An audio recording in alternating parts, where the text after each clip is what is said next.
I want some of your brown sugar. I want some of your brown sugar. Hello beautiful people, welcome back to my channel. This is about Shay Commentate and I'm your girl, Kayla. If you're new here, make sure to subscribe for more videos about black entertainment, black womanhood, and whatever else I feel like to talk about this week. Alright, let's get right into it. So, the universe is funny, y'all. It is so funny because literally this week, I filmed a video that was basically a follow-up to a video I made last year talking about TikTok and black creators as well as black users. If you have not watched that video, it is titled, "Is TikTok Toxic for Black Users?" I'll have it in the cards or link down below if you want to check it out. But I wanted to kind of give an update as to what is the status on how TikTok is treating black creators and users alike. And I filmed the video. I went as far as to almost edit the video. And I decided, you know what? I wasn't really feeling it. So I scrapped it completely. And I was like, I'll just film it on another day. And lo and freaking behold, the next day, a freaking crap storm happens on TikTok. And I'm like, see, this is why my intuition told me to delete that video, because it knew something crazy was about to happen and I had to talk about it. And so here we are. So basically, last week, an event happened, a Zoom meeting, happened with a bunch of TikTok creators and a surprise guest, which we now know is Miss Nicki Minaj, or if you don't know, that's who it was, who was there. And it seemed to be, a cute little event that had like a Q&A section as well as being able to sample, some of Nicki's new music. Seemed like a cool time. Now, most of us didn't know about the event until afterwards because I'm sure that the people involved had to keep it secret or whatever the case may be, or whatever, but it happened. And a lot of non-black creators came back to talk about the event, like talk about how fun it was, how much they enjoyed it, all these things. And then a lot of the black creators wasn't really saying much of anything. Now, the reason why I felt like a lot of black creators weren't saying anything was because their views are being suppressed. Like, TikTok was out here cracking down. If they even heard somebody utter the words Nicki Minaj, TikTok, Black History, it was out of here, okay? Like, no one was allowed to know what the heck happened or what were the black creators upset about until like a day or two later, when finally black creators came out and said that they were under the impression that this event was strictly for black folks only. And not only did black creators see that there was an overwhelming amount of non-black people in the Zoom, but there was more of them than black people, and it's just like, huh?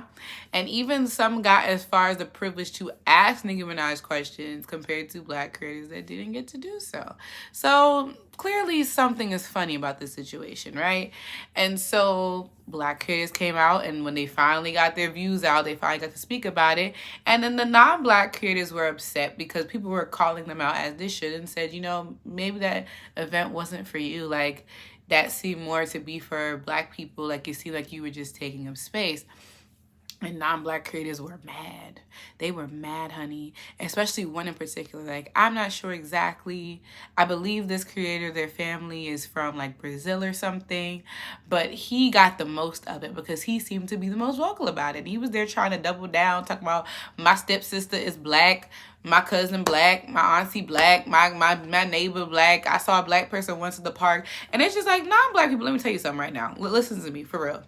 When you get in trouble with black folks for doing something either disrespectful or borderline racist or more racist, telling people that you have black friends or you have some type of proximity to blackness does not completely evade you from criticism and critique. Like, no, you can like black people, you can enjoy our culture, you could have a black partner, you can have black relatives and still do some anti-black stuff, and you could or offend black people in some type of way. Like, that can still, those two things can definitely be true. We've seen this plenty of times. But telling us, hey, you have a black friend, that doesn't negate you from you getting these lashings. Like, I'm so sorry about it. Especially when that creator in particular made a whole platform off of basically performing a caricature of what he thinks that black women act like. And we already know we ain't going for that. Like, what are you doing? What are you doing? Like, you made a whole platform and following off of acting what you think black women act like. Because let's be honest,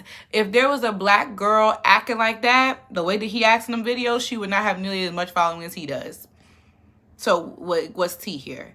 So that's already, like, you already problematic, and now you're just continuing to dogpile on the problematic things. And you should have just kept it honest and said the reason why I want to go to this event because I like Nicki Minaj. At least if you said that, that would make more sense. You did not give a good golly gosh darn about that event if it was somebody like a Reverend Al Sharpton or some type of protest organizer or some Black historian, or, like, you know what I'm saying? Like, if it was one of those type of Black History Month events, you wouldn't have attended. You wouldn't have attended. You would not be standing so much 10 toes down to go see it. You wanted to see Nicki Minaj, and that was it. Just say that. But don't sit here and lie and act like you're so entitled to Black History Month events and, oh, I thought it was like people of color could also go and da-da-da-da-da, when you knew it wasn't that because they said Black History Month event. Like, even if they invited you, you should already felt weird about that to begin with. Like, it wasn't like, oh, it's just a random February month event. Like, no, it was particularly for Black History Month, and you took up space that you didn't need to take up. But if you're gonna do it, stand in it and say that you want to see Nicki Minaj because that's what you wanted to do, right? Like, he was getting it. Like, people were going back and forth all day long with that one there. And then there was another non-Black creator who was talking about, well, Black History Month is for everybody. I'm like, once again, you're only saying that because there was a celebrity that you liked in there. If it was really a conversation about how TikTok treats Black creators and how can we better serve the Black community, you wouldn't give a damn about it. And I'm pretty sure, because this was an Asian American person, if it was an Asian History Month event and you had some type of, you know, big Asian celebrity that was there and you saw a whole bunch of Black people up in there, you would have had a damn problem with it. Please, please, please. But anyway, obviously, the larger issue here was TikTok, because TikTok was dead wrong in inviting so much non-Black people to this thing, especially giving priority to non-Black people to make them do the whole Q&A situation. Like, what is that really about? And then, like I said, purposefully suppressing and shadow banning Black creators so that no one could know about what happened, and trying to trying to lessen the backlash or something like that. Like, no, this is gonna get out regardless, and you deserve to get all the smoke, TikTok, because you're dead wrong. You're dead wrong. And it was just weird. And then now, like, the narrative has shifted to be about, first it was TikTok, then they started to talk about Nicki Minaj, and, like, Nicki Minaj has been in a lot of hot water the past couple of months, let's be honest here, especially on TikTok, because she does have this habit, okay? Sorry to the barbs, but this is true. She does have this tendency to be going back and forth with, like, us everyday folk on social media. Like, I know there is a particular creator named Pablo who they do, like, you know, music takes and all of that, and I love their content. But I believe they said something about Nicki Minaj or her music or something, and just doing, like I said, regular music critique stuff, he decided to go in their comments and be disrespectful. So there was that. Then I think Pablo was talking about the whole thing with Miss Girl from Little Mix, who made the song Nicki Minaj that was horrible, and she was pretty much wearing blackface, and Nicki Minaj was standing 10 toes down supporting this girl and saying, well, Black women wear wigs, so why can't you wear a lace front? Like, and Black women are just jealous of you. And I'm like, Nicki girl, what? Absolutely not. Like, husband stuff aside, because that's a whole other can of worms that I will not get into, because I'm not trying to get into it with the barbs. But what I'm saying is, Nicki has not had the best of morale when it comes to TikTok creators and people on the internet. Let's just be honest here. So then it turned into that. And, you know, one girl in particular was talking about how they believe that the event was made to make Nicki look good, which it probably was, let's be honest. Because, like I said, it ain't been looking too good for her in the media nowadays. And people took that into a whole thing and started coming for this girl, like, and sending death threats and being nasty when she was just stating a fact. Like, I don't get that. And it was just weird down for that. But I'm like, it ain't even about Nicki at this point. It's about TikTok. The problem is, TikTok should have never invited all them non-Black folks that have been there. And it should have been an event for Black people to enjoy on our month. The end. No shade, no tea. The end. This whole incident just unmasked a larger issue with TikTok. Now, I already talked to y'all a little bit before about last year. Talked to y'all a little bit before last year about how, like I said, TikTok, I like TikTok. I think it's a great app. Like, it's my second favorite app next to Twitter. Yeah, it really has, and that's really crazy to say, because if you would have told me 2 years ago I'd be on TikTok, I would have laughed at you in your face, because I was never going to download that app ever. But stranger things have happened. But it's great. It's a good time. I think there's so much potential there. Some of the most funniest, entertaining people are on there, and I really be having a good time. I be scrolling for hours, babes. I be on there. But as I said in that previous video, that like black people are the tastemakers of TikTok. It's the reason why TikTok is booming, okay? Like whether it is music artists, like songs from music artists that go trending, like being most of them being either black women or black rappers, or it is like a soundbite from like a popular, like a reality show or something that a black woman said in a movie or something, or it could be just an everyday like black woman saying something funny. Like this one creator named K Not Bay, I think her name is. She is freaking hilarious. Like she literally has, I think, 3 sounds trending right now. Like, and it was the one that I know everyone's familiar with is the one that's like, I got a question and don't fight me, 'cause I know you girls like to tussle. Or the other one being the girls that get it, and the girls that don't. And let me just stop right there, actually. Another thing for non-black people to stop doing. Stop taking, when you see a certain trend go viral and it's clearly meant for black people, like that one, because she says in the beginning, I literally told you chilling, eating bees. And then she says the girls that get it. So a lot of, I guess, non-black people didn't feel comfortable saying that, so they kept making different versions of it to fit their whatever, and it never hits. It never hits. Stop doing that. Like in this other time, even when like, if they say something about like niggas in it, or something like that. People love to try to it don't work the same. It only worked the first time. Just leave it. It's not for you. Maybe another trend will be for you, but that's not it. I just had to get that out because that annoys me so much. But anyway, moving right along. But yeah, if it's sound bites or if it's dance choreography that 9 times out of 10 a black person made, as I told you in the other video before, like literally, if there were no black people on TikTok, there would be no TikTok. And so you would assume, considering how much black people contribute to the app, that black creators would not only have the most viewership, but have, you know, the biggest followings. When it's not, well, that's not the case. That is not the case. More often than not, like I said, black people be barely on the For You page. Like, unless you have to really like a bunch of black people's stuff for you to see nothing but black people on your For You page. Like, that takes years to cultivate, it feels like. Because, like I said, sometimes you barely be seeing other black folks on there. And then the thing is, even when you click on a certain viral sound, if you look at that page of all the people that use that sound, if you're familiar with how TikTok works, you know what I'm talking about. But also, if you know about Reels, it's kind of the same thing. You touch a sound, you'll see everyone who's ever used that sound. And more often than not, the person that's the first person for that sound, unless it's like a specific thing to black TikTok, it's always a white person. It is always a white person, even if they don't have the most views, even if, like I said, they're not the one that originated the trend or anything. It is always a white person. Always. Which shows that TikTok be knowing, like, yeah, whatever, algorithm and artificial intelligence, whatever, but they be knowing when it's a black person put out a video. Like, yeah, you're not getting no views, babes.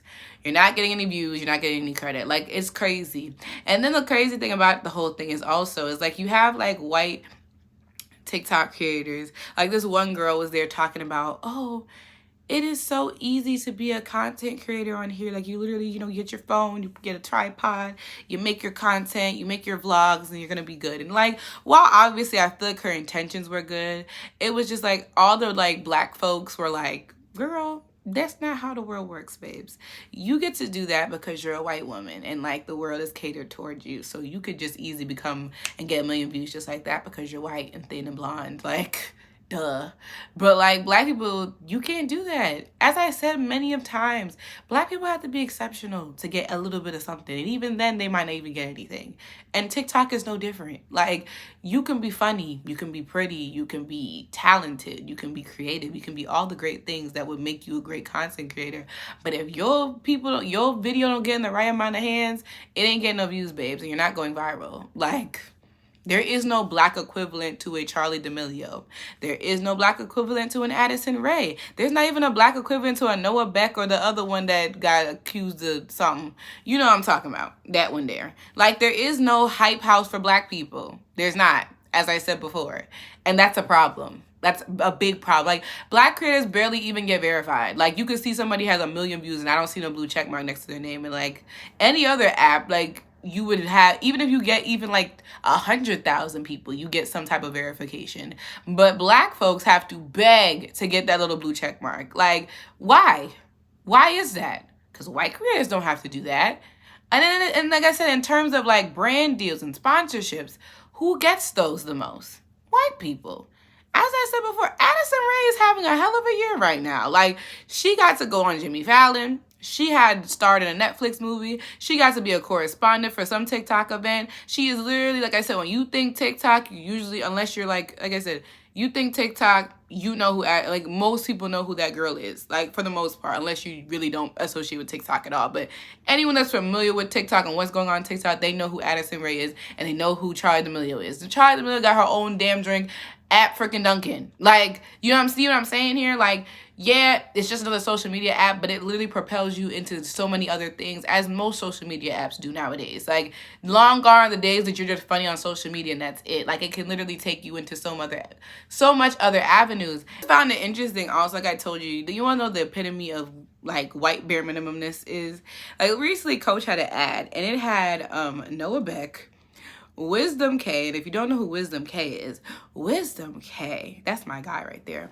But he is a black fashion creator who be putting looks together. My boy be putting looks together. Like, he really the fashion guy, and I be looking forward to my boy's videos because he just be putting the fits together. Like, he likes to do some things, like he'll do stuff like where he'll make a fit based on a certain cartoon character or an anime character. Or there was this one trend where he dressed like he pretended to be like somebody's teacher. Or he had a trend where it's like, if I was your teacher, this is how I would dress every day of the week. Or he'll do something where you give him an amount of money and he will make an outfit with that would total up to that amount of money. Like, he'll do like a $15 outfit versus a $3,000 outfit, and it hits every time. Like, it hits every time. But not other than that, like, he's very funny. Like, he's a great personality outside just being a good like fashion dude, which is hard to find, because you know, when it comes to guys fashion, dudes be thinking if they wear a little thrifted hoodie and some slacks and some Jordans, they're giving something to the girls. And it's like, absolutely not. 0 out of 10. But without Wisdom, I like Wisdom. But he was in a Coach ad with Noah Beck. And this other girl, I think her name is Elsa. She's another girl. She's not a fashion girl, but she's funny as hell. I love her videos. Like, her videos are so freaking funny. Like, my favorite one, she was talking about, if you don't spend your money, then who will? Like, her comedic timing is everything. I need to see her in more things. And then there was another black creator. I'm not sure of their name. I'll probably put it down below if I remember. But they were another black creator. But I remember looking at the ad, like, why is Noah Beck there?